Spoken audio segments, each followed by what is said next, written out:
இவர் தாங்க நம்ம கதையோட ஹீரோ. கொஞ்சம் அப்போ டைம் அப்போ இவர் வந்து 8th 9th ஆல் பாஸ் அப்படி பாஸ் ஆகிட்டு 10th போயிட்டார். 10th போயிட்டு ஜாலியாக அப்படியே சுற்றிட்டு ஜாலியாக போயிட்டுருக்கு. இவருடைய இடம் வந்துட்டு கிளாஸில் ஜன்னல் ஓரமாக உட்காந்துருப்பான். அப்போ பார்த்தோன்னா அந்த ஜன்னலில் ஒரு கம்பி கட் பண்ணிட்டு இருப்பாங்க. அந்த ஜன்னலில் பார்த்தோன்னா கிரவுண்ட் அந்த சைடில் அப்படியே கிரவுண்டில் ஜன்னல் வயல் ஜாலியாக சுற்றிட்டு அப்படியே போயிட்டு இருந்துச்சு. அப்போ அவங்களோட மேக்ஸ் சாருக்கு வந்து ஹெல்த் இஷ்யூஸ் அதனால் ஒரு கிளாஸ் வர மாட்டார். அவரோட கிளாஸ்லாம் போயிட்டு ஜாலியாக ஜன்னல் நுழைஞ்சு போயிட்டு ஜாலியாக போய் விளையாடிட்டு அப்படியே ஜாலியாக போயிட்டு இருந்துச்சு. அப்போ ஒரு நாள் எக்ஸாம் வந்துருச்சு, கவர்மெண்ட் எக்ஸாம் பப்ளிக். ஓகே, பயமாக இருந்துச்சு லைட்டாக. ஜாலியாக போயிட்டு சுற்றிட்டு இருந்துச்சு. ஒரு நாள் திடீர்னு ஒரு எக்ஸாமு என்ன பண்ணுறது அப்படி தெரியல. பார்த்தா ஓகே தமிழ் எக்ஸாம் வரும், செம்ம பயமாயிடுச்சு. ஃபஸ்ட் டைம் எழுதும் போது ஓகே அப்படி தமிழ் எக்ஸாம் முடிஞ்சிச்சு. அங்கே போட எதையும் ஆஃப்லேயே கோட்டையிலே மேலே ஒன்றும் இல்லை அப்படின்னு சொல்லிட்டு ஜாலியாக போய்ட்டு எழுதிட்டு அப்படியே போயிடுச்சு. எக்ஸாம் முடிஞ்சிச்சு. அப்புறம் லீவ் விட்டாங்க, ஜாலியாக ஊரில் சுற்றி ஜாலியாக அப்படியே இருந்துச்சு. திடீர்னு ஒரு நாள் ரிசல்ட்னு சொல்லிட்டாங்க. பார்த்தா அன்றைக்கி முன்னாடி நாள் கொஞ்சம் படப்படம் நடிக்க ஆரம்பிச்சிச்சு. ஒரு நாள் பாஸ் ஆயிடுவோமா இல்லை ஃபெயில் ஆயிடுவோமோ அப்படின்னு சொல்லிட்டு ஒரு கன்ஃபியூஷன். அவன் நினச்சான் இந்த மாதிரி நம்ம இங்கிலீஷில் தான் எப்பவுமே ஃபெயில் ஆகும், இங்கிலீஷில் ஃபெயில் ஆயிடுவோமோ தெரியலையே அப்படின்னு சொல்லிட்டு பார்த்தா அன்றைக்கி காலையில் விடிஞ்சிருச்சு. அன்றைக்கி ரிசல்ட் 10 மணிக்கு காலையில் ஆயிடுச்சு. அப்புறம் பார்த்தோன்னா சரி ஒரு பார்த்துட்டு அப்படி சொல்லிட்டு ஒரு இது. அப்போ பார்த்தோன்னா அவங்க ஊரில் அது ஒரு கிராமம். அவங்க ஒரு அண்ணா இருந்தாங்க அந்த ஊரில். அந்த அண்ணா வந்துட்டு கேட்டாங்க இந்த மாதிரி உங்களுடைய ஐடி சொல்லி நான் போட்டு பார்க்குறேன் ரிசல்ட்டு அப்படி சொல்லிட்டு. சரி ஓகே அவன் ஐடி சொன்னால் பார்த்தா அந்த ரிசல்ட் வரல சொல்லிட்டாங்க. அவங்க வீட்டுக்கு பக்கத்து வீட்டில் ஒரு பொண்ணு இருக்கும், பக்கத்து வீட்டுக்கு பின்னாடி வீட்டுக்கு ஒரு பொண்ணு இருக்கும். அந்த பொண்ணு பார்த்தோன்னா பக்கத்தில் ஒரு பக்கத்து ஊரில் கவர்மெண்ட் ஸ்கூலில் படிச்சிச்சு. இவர் நம்ம தலைமை போயிட்டு டவுனில் போய் படித்தான். பார்த்தா அந்த பொண்ணு பாஸ் ஆயிடுச்சு. இவன் ரிசல்ட் வரல சொல்லிட்டாங்க. அதுக்கப்புறம் இவங்க அப்பா போய்ட்டு ஸ்கூலில் போய்ட்டு பார்த்துட்டு வந்தாங்க. பார்த்தா ஃபெயில் ஆகிட்டு இருக்கான். அதுவும் மேக்ஸில் ஃபெயில் ஆகிட்டான். அவங்க வீட்டிலலாம் சமையா திட்டுறாங்க. இந்த மாதிரி அவங்க அம்மா இந்த பொண்ணெல்லாம் பாஸ் ஆகுது, நீ தண்டம் மக்கு அது இது போட்டு எல்லாத்தையும் போட்டு வெளுக்கிறாங்க. அவனா சரி என்ன பண்ணுறேன் அவனை எதிரிட்டக்கா அந்த அக்கா வசந்திக்கா. அந்த அக்கா அவங்க சின்ன வயசுலேருந்து அவங்க வீட்டில் தான் விளையாடிட்டு அப்படியே போயிட்டு இருப்பான். அவங்க வீட்டுக்கு எதிரில் ஒரு கொட்டா இருக்கும். அந்த கொட்டா வெயில் காலமாக அங்கே தான் உட்காந்துருப்பாங்க. நல்லா இருக்கும் சில்லுன்ட்டு ஏசி மாதிரி. ஸோ அதனால் அங்கே போய்ட்டு உட்காந்துட்டு அழுதுகிட்டே இருக்கான். அன்றைக்கி ஃபுல்லாக சாப்பிடாம அவங்க வீட்டில் சமையா திட்டுறாங்க. இவன் இப்படி இருக்கான் படிக்க மாட்டான் அப்படின்னு சொல்லிட்டு. ஆனால் அவங்க அப்பா வந்து கொஞ்சம் எஜுகேட்டட். இவங்களுக்கு இந்த மாதிரி ஒரு பையன் தண்டம் அப்படி சொல்லிட்டு. அப்புறம் ஊர்லலாம் இப்போ சிட்டிலாம் ஓகே வில்லேஜ்லாம் எல்லாரும் என்னாச்சு கேட்பாங்க. ஸோ அதனால் அந்த பொண்ணு பாஸ் ஆகிடுச்சு, ஃபீல் ஆகிட்டேன் அப்படியே போயிடுச்சு. பார்த்தா மறுநாள் திருவிழா ஸ்டார்ட் ஆயிடுச்சு. என்ன பண்ணுறது தெரியல. ஊருக்கு வீட்டுக்கெல்லாம் ரிலேட்டிவ்ஸ்லாம் வராங்க.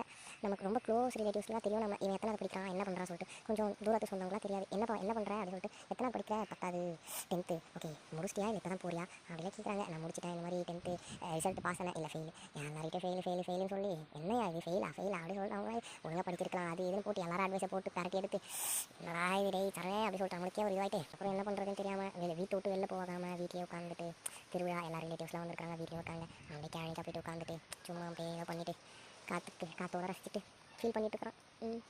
என்ன வேறு என்ன பண்ணுறது அப்படி சொன்னால் அவனுக்கு தெரியல. அதுக்கப்புறம் ஒரு கட்டத்தில் அவங்க அப்பா வந்து அப்போ சொன்னாங்க இந்த மாதிரி இப்போ ஜூன் ஜூலையில் ஒரு அட்டம் வரும் அதிலே எழுதி பாஸ் ஆகி போல இந்த மாதிரிலாம் பண்ணிட்டு இருக்காங்க அப்படின்னு. சரி சொல்லிட்டு ஆனால் படிக்கிறதுக்கே இன்ட்ரெஸ்ட் இல்லை, வெறுப்பாக இருக்குது, ஒன்றும் புரிய மாட்டேங்குது.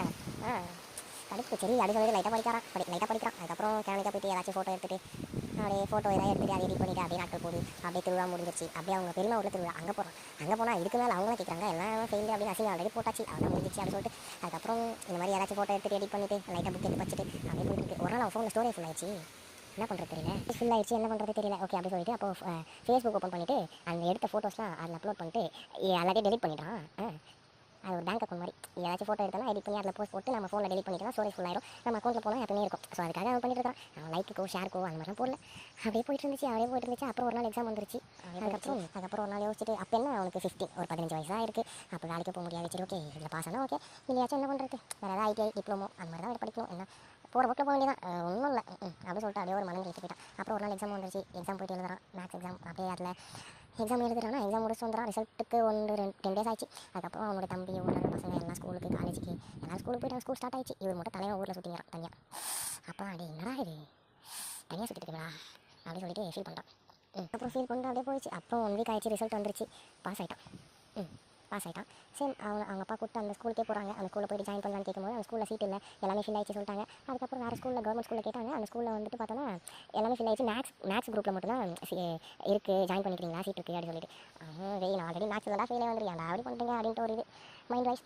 அதுக்கப்புறம் அந்த டைமில் அவர் வந்து எப்பவுமே சர்ச்சுக்கு போயிட்டுருப்பார். டெய்லி எப்பவுமே சர்ச்சுக்கு போயிட்டுருப்பான். ஆனால் ஃபெயில் ஆனதுலேருந்து சர்ச்சுக்கே போகிறதில்ல எங்கேயும் போகிறதில்ல. அதனால் அந்த ஃபாதர் வந்து க்ளோஸ். அந்த ஃபாதர் வந்து கரெக்டாக அன்றைக்கி ஃபோன் பண்ணுறாங்க இந்த மாதிரி அசிங்கமாக இருக்கும்ல. அதனால் எங்கேயும் சர்ச்சுலாம் போகிறதில்ல வீட்டிலே இருக்காரு. திருவிழா கூட சர்ச்சுக்கு போகல. அப்புறம் அந்த ஃபாதர் ஃபோன் பண்ணி என்னை சரம் என்னாச்சு ரிசல்ட் அப்படின்னு சொல்லிட்டு இது மாதிரி ஃபாதர் பாஸ் ஆகிட்டேன் அப்படின்னு சொல்லிட்டேன். சரி ஓகே நீ என்ன பண்ணுறேன் நான் சொல்கிறேன் சென்ட் ஜோசப் பாய்ஸ் ஸ்கூலில் போய் ஜாயின் பண்ணிடு. நாங்கள் கரஸ்பாண்டட் எனக்கு தெரிஞ்ச நான் ஒரே பேட்ச் தான் போய் ஜாயின் பண்ண நான் பேசிட்டு எல்லாமே அப்படி சொல்லிட்டு ஓகே அப்படி சொல்லிட்டு அவனும் அப்பா போய்ட்டு அந்த ஸ்கூலில் சேர்றாங்க. அந்த ஸ்கூலில் சமைச்சிட்டு போயிட்டு சேர்ந்துட்டான். அப்போ வந்து வெள்ளிக்கிழமையும் சனிக்கிழமையும் ஜாயின் பண்ணிட்டான். அப்புறம் நெக்ஸ்ட் வீக்லேருந்து ஸ்கூல் போகிறான். பார்த்தா எல்லாமே புதுசாக இருக்குது. எல்லாரும் படிக்கிறாங்க. சைலண்ட்டாக இருக்குது அந்த ஸ்கூலே ஒரு மாதிரி ஜெயில் மாதிரி சமைச்சிட்டு சென்ட் ஜோசப் இங்கே ஒரு ஸ்கூலில் அதுக்கப்புறம் ஸ்கூல் அடிக்கிறாங்க. அப்புறம் அந்த ஒரு குரூப் ஹிஸ்ட்ரி குரூப்னு சொல்லிட்டு அவனுக்கு அந்த குரூப் கொடுத்துட்டாங்க. அவங்க அந்த குரூப்பை செலக்ட் பண்ணல, அந்த குரூப் இவனை செலக்ட் பண்ணிச்சு. சரி ஏதோ ஒன்று அப்படி சொல்லிட்டு இவரும் பண்ணிடுறாரு. அப்படின்னா என்னென்ன தெரியாமல் போயிட்டு அப்படி போயிட்டு இருந்துச்சு. லெவன்த்லாம் போச்சு, சம்மடி அடிக்கிறாங்க. இவன் மட்டும் இப்படி இல்லை, அந்த குரூப்பில் இருக்க எல்லாரும் அப்படி இருக்காங்க. அதில் இவனுக்கு ஒரு சந்தோஷம். அப்படியே போயிட்டு இருந்துச்சா. அதுக்கப்புறம் பார்த்தா லெவன்த்லாம் போச்சு. அங்கே எவனும் படிக்க மாட்டாங்க, எல்லாம் இவனு மட்டும் தான். ஆனால் எப்படி பாஸ் ஆகி விட்டுறானுங்க. நம்ம தலைவர் ஃபெயில் ஆகிட்டு தன் மாதிரி இப்போ வந்திருக்காரு. அப்படியே போயிட்டு இருந்துச்சு. அப்படியே போச்சு, அடி வாங்கிறான், போகிறான், வந்துடுறான். அப்புறம் 12th போயிட்டான். அப்படியே 12th போயிட்டான். 12th போனோடனே ஃபஸ்ட் மீட்டம் வந்துருச்சு. அந்த ஸ்கூலில் ஒரு பெனிஃபிட்னா இப்போ புக்கெலாம் சீக்கிரமாக கொடுத்துருவாங்க.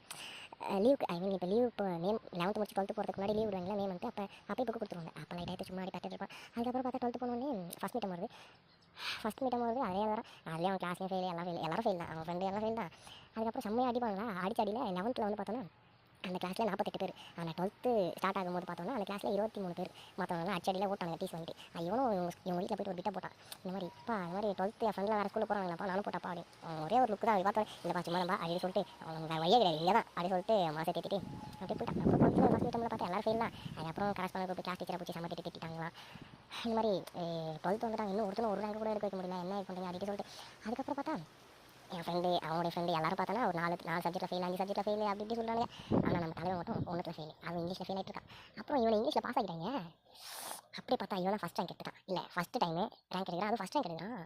என்னடா இது அப்படின்னு சொல்லிட்டு அவனால நம்ப முடியல. அப்புறம் வீட்டுக்குள்ள வந்து சொல்கிறான், யாரும் நம்ப மாட்டாங்க. ஓகே, இது வரைக்கும் ஓகே ரொம்ப போர் அடிச்சிச்சுன்னா சொல்லுங்கள், இதோடய இந்த ஸ்டோரியை ஸ்கிப் பண்ணிடுவோம். இல்லை ஓகே சுமாராக இருக்குது, ஏதோ கேட்போம் அப்படின்னு இருந்தால் கண்டினியூ பண்ணுறேன். இதுக்கப்புறம் ஒரு புரட்சி நடந்திருக்கும்.